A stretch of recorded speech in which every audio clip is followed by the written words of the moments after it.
Yeah, unfortunately, Colonel Carrington, the conservative wonder, found out that the flour that was being used to bake these cakes was military issued, and he cut off the lady from selling any pies for profit to those soldiers.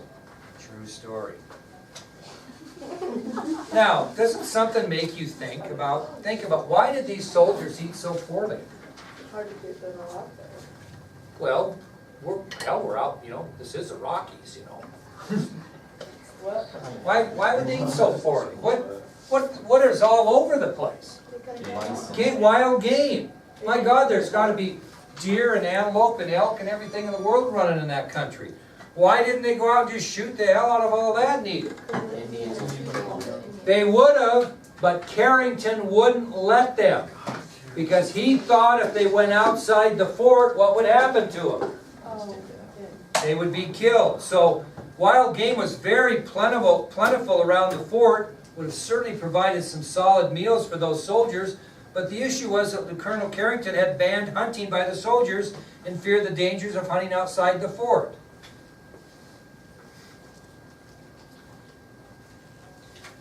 And the truth is, very seldom did the soldiers wander outside the fort much, and oftentimes when they did, what happened to them? They were killed. So his philosophy seemed a little odd, but it was true. And he was worried about his whole worry the whole time was that he was going to get a mass invasion by the hostiles and kill them all. Now, how about the officers? Well, let's talk about the enlisted soldiers. They were paid $13 a month, and they lived in barracks with dirt floors and one stove. Okay, so they were paid $13 a month, so I guess they could buy 13 of those pies when they were available. But they were paid $13 a month. They lived in barracks with a dirt floor and one stove. Now, the average population, each barracks was like 60 men. Okay, all day today, kids came in here, no fence. So all the girls, oh my God, it's cold in here. Gee, turn the heater on. Oh, I heard it all day, okay? Picture a barracks about as big as this room, maybe a little bit bigger, with 60 people in it with one stove in the middle. You think you could stay warm in Story, Wyoming in the middle of December? No, it was brutal. And I mean, this might sound a little weird, but those men, don't take it the wrong way, the men were so cold they often huddled together and slept in a group because they were so damn cold. Now that's what they dealt with, if you can imagine. Now let's compare that to the officers. These homes that were built for the officers were incredibly nice. There's a lot of homes in Worland that wouldn't be as nice as these homes that were built for these guys. They had the best meals available for them and their family. Colonel Carrington's home himself was 48 feet by 22 feet. He had a 22 by 13 foot kitchen attached. I mean, he had it going. You have to write all it down. But he had a nice home. Okay? And with Colonel Carrington in this nice home at Fort Phil Kearny, he had his wife Margaret and his two sons, Jimmy and Harry, and he had a butler by the name of George. So, I mean, he had the life of Riley, right? He had a big home, he had a separate kitchen, he had his wife there, he had his two kids there, his two boys, he even had a butler there. There's the difference, okay, between what enlisted and officers were granted. Okay, now that we have a kind of a view for that, we'll talk about the Indian issue at Fort Phil Kearny. Talk a little bit more about the Indian issue at Fort Phil Kearny.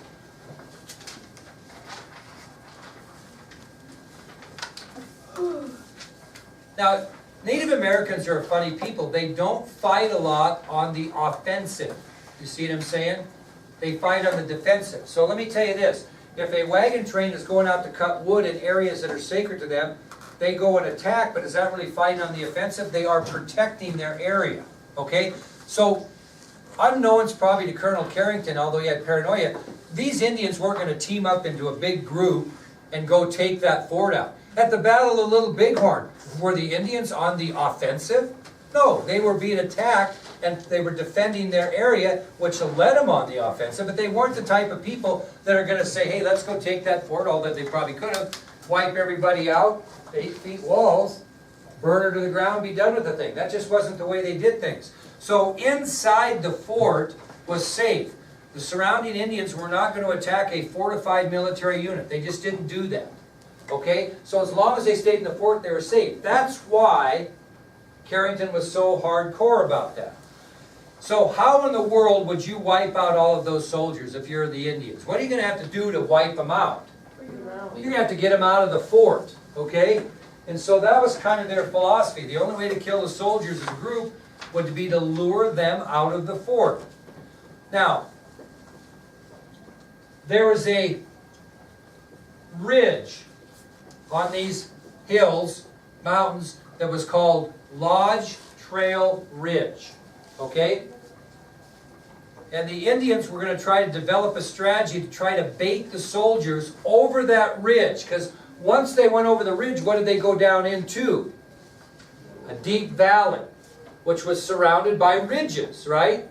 Now, this Lodge Trail Ridge, we got Pilot's Knob right here, right? And these ridges. Well, let's say this is Lodge Trail Ridge, okay? From the fort to Lodge Trail Ridge, fairly safe. The Indians didn't come in too much, okay? So what the Indians wanted to do is they wanted to bait the soldiers over Lodge Trail Ridge because there was a big valley there that was completely surrounded by these ridges. Okay? That's the idea. Well, on December 21st of 1866, the Indians accomplished their goal. On December 21st, 1866, the Indians accomplished their goal. And this action at Fort Phil Kearny on December 21st, 1866 will forever be known in Western U.S. history as the Fetterman Massacre. The Fetterman Massacre. You're going to get a chance to see that site. You'll understand it when you do. This is quite a story here. Where's the next subtopic? Yep, next subtopic, the Fetterman Massacre. It's a pretty good story. Well, we're talking about December 21st, right, of 1866. And what happened is you had some lookouts here on Pilot's Knob, okay? And they signaled back to the fort that a wood train was under assault by Indian warriors. Did they quit going and cut wood once the fort was done? No, they were cutting wood for furniture and houses and, heating these stoves and everything. So you had some lookouts at Pilot's Knob, and they signaled back to Fort Phil Kearny that one of their wagon trains or wood trains was under assault by the Indian warriors. Well, when that was made public, Captain William Fetterman requested to Colonel Carrington that he be able to lead a military charge against those Indian warriors. Now, was this wood train being assaulted outside of Lodge Trail Ridge? No, they wouldn't go over that because what would happen? So they're not in real tough. I mean, you got to remember this whole area.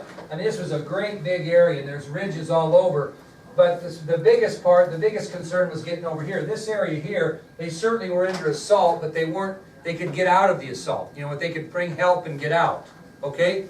So Fetterman requests to lead a military charge against the Indian warriors. Well, Colonel Carrington granted his request, and Fetterman rounded up 83 soldiers at the gates of Fort Phil Kearny. So Carrington allows him or gives him permission to go out and relieve the wood train from assault, and Fetterman takes 83 soldiers and starts, is going to march them out the front gate of Fort Phil Kearny. Now, Fetterman is really an arrogant guy. He once said, "Give me 80 men and I'll ride through the entire Sioux Nation." He had a little bit of Custer in it. These guys were pretty arrogant. So Fetterman was pretty confident in himself, okay? So he quickly volunteered for this. He took 83 soldiers out. Here's what he took with him. He took 49 infantrymen, which are what? Ground soldiers. 49 infantrymen. He took 27 cavalrymen, which are soldiers on horses, 3 officers, and 4 civilians. What do you think these civilians were doing? What were they? Family members. Or scouts, maybe? Okay? So, his command consisted of 49 infantrymen, 27 cavalrymen, 3 officers, and 4 civilians. And like I said, he once said, give me 80 men and I'll ride through the entire Sioux Nation. Well, here are Captain Fetterman's orders from Colonel Carrington. These are crucial. They're very specific and they're very clear. So before he departed out of the gate with those 83 men, this is what Carrington told him. You can write it down if you want, or you can paraphrase it however you'd like. He said, relieve the wood train from Indian attack, but do not pursue the enemy beyond Lodge Trail Ridge. Those were the orders that Carrington gave Fetterman. Again, relieve the wood train from Indian attack, but do not pursue the enemy beyond Lodge Trail Ridge. Why did he want him to go past Lodge Trail Ridge? Because where would he do? Where would he end up? In that valley that would be vulnerable.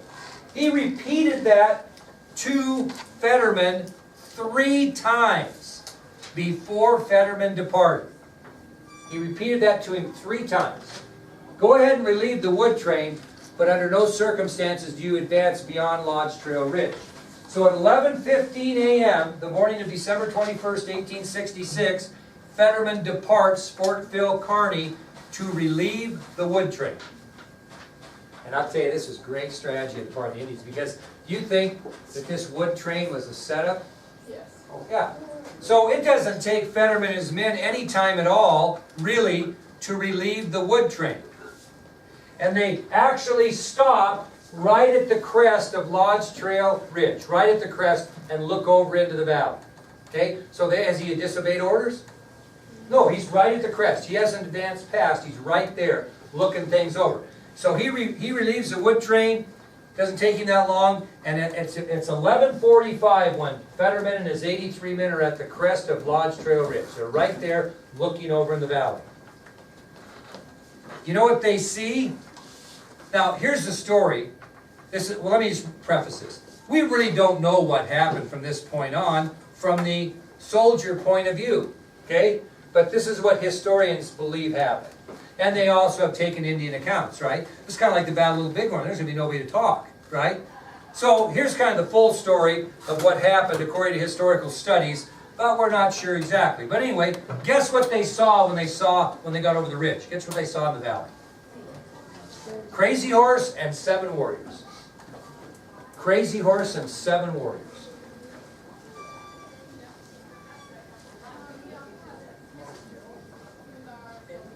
And what are they trying to do? Trying to bait him to advance his men over Lodge Trail Ridge into that valley. You know how they baited him? You know how Crazy Horse baited him according to Native American story? For this chapter. I'll give you that. He cursed at him. Cursed at him. What else did he do? Do you want to guess? What? What is that? What did you say? Flipped him up. That's right. Various hand gestures. Various hand gestures. And it even got so bad, you know what Crazy Horse did? Perfect timing. He mooned him. Oh, I'm not kidding you. That's what he did. That's what he did. Maybe the State Department wants to know that. How you doing? Come on in. You're doing great. Kennedy, I get to stand next to him. Oh, he's Go a ahead. huge Kennedy fan. Cool. So, as you guys come in, this is a little off key. We're talking about, anybody know anything around here about the Fort Fetterman massacre? Sure, my story? up my story. Absolutely. There you go. Well, we're talking about, here's Captain Fetterman and his 83 soldiers right at the ridge of Lodge Trail Ridge, right there. And there's Crazy Horse and 7 warriors at the bottom trying to bait him over, right? Hiding. Do you know how they baited him over? Yeah. Oh gosh, I can't remember. I remember they sent some arrows Well, up in riding back and forth on the hill, taunting. Yeah, but there was some other taunting that went on. Anybody know what that was? They shoot the arrows straight up. Madison, why don't you tell them? Well, Well, they said some nasty words. They cursed at him from a distance. What else did they do, Shania? Well, they gave him various hand gestures. True story. And Mason, what was the final thing Crazy Horse did? According to historians' study with Native American interviews. mooned them. True story. Yeah, I think True story. Okay? Now, this was the last straw for Fetterman, according to the story. Crazy Horse even built a fire just out of the range of Fetterman's weapons and warmed his hands and just stared back at him to aggravate him. Okay? So, does Fetterman take the bait? she was telling me something. Does Fetterman take this bait? Yeah. Oh, of course. Of course he does. He can't take any more, and he advances right toward those 8 decoys into that valley. And as he advanced over the ridge and into that valley, approximately 2,000 Sioux and Cheyenne warriors just waited in ambush. These kids are going to go to this site here 2 Oh, weeks. cool. And it won't be cold because that's in December when it usually is. That's right. We're going to talk about that too. Well, what happened once those soldiers got into the valley and they were surrounded by 2,000 hostile Cheyenne and Sioux warriors? They last very long? No, they did not. Now, here's the story behind it. At 12 noon, what time were they here? 11:45. At 12 noon, soldiers at the gates of Fort Phil Kearny could hear firing from beyond Lodge Trail Ridge, from beyond. Okay? Who was immediately notified of that? Carrington. And he had a lookout above his headquarters, and he went right to the top of the headquarters to see what was happening. And he later wrote down in his journals that the firing that he was hearing was continuous and rapid. Okay? You guys giving the tour here? Yeah. It's okay. We're not too bothered. No, you're good. Okay. You're good. So, and the name of the Indian who killed Fetterman, Go ahead. is it American Horse? Well, That's the theory, one of the theories. That's the theory. See? Yeah, see, how about a hand for this guy? Now, here's the thing. My husband wrote, he's got an article on American Horse in Oh. the annals of Fort Phil Kearny. My first year of teaching in Colstrip, Montana, I had a student by the name of Daniel American Horse. Yeah, he was a So- good Should we kid. keep going? You guys, you I done? already help you Well, with, we got a lot no. of things to do, Mr. I know, the boy you can spend the What day is your here. favorite, what is your favorite piece? Well, in here, this is probably my favorite piece. These are original buttons from the March on Washington, right here. And there were 2 different sizes, and those are original buttons. And also, Very cool. I'm kind of proud of that one over there. That's an original signature of Marina Oswald Porter, and she doesn't sign anything. I did move it, yeah. She doesn't sign anything. And I got that from a collector that was a former teacher, and he wanted like $950 for it, and I got him down to $350 and told him how bad I needed it for my class, and he sold it to me. But anyway, the ironic thing about that, she actually wrote personally on that. You know, she wrote it in 1980, and she said this date, you know, November 22nd of '63 is just as painful today as it was then. The reason I bought it, the reason I got away with buying it, is she wrote that on my wife and I's actual anniversary of August 9th, 1980. So that's how I smoothed it into getting it. Oh my gosh. Yeah. Well, let's keep going. Okay, well, thanks for coming. Thank you, Mr. Yeah. Fairchild. This is an AP US history. I gotta tell you this real quick, like I don't care if she wants to take it or not. We have a fun deal here. This is AP US History 1, which goes from 1600 to 1930, and these kids will metamorphosize into AP US History 2 next year, which will go from 1930 to the present, and then we'll take a week-long field study to DC. So, this is the best of the best right here. Good job, you guys. Hey, see you later. Callie's in my honors U.S. history class, so she knows me well enough. She's gonna get you out of here before I keep you here the rest of the Looking at what? I'll wait for you. Oh, right here. Yeah, you gotta kind of, you can see the one on Martin. Yeah, two different sides.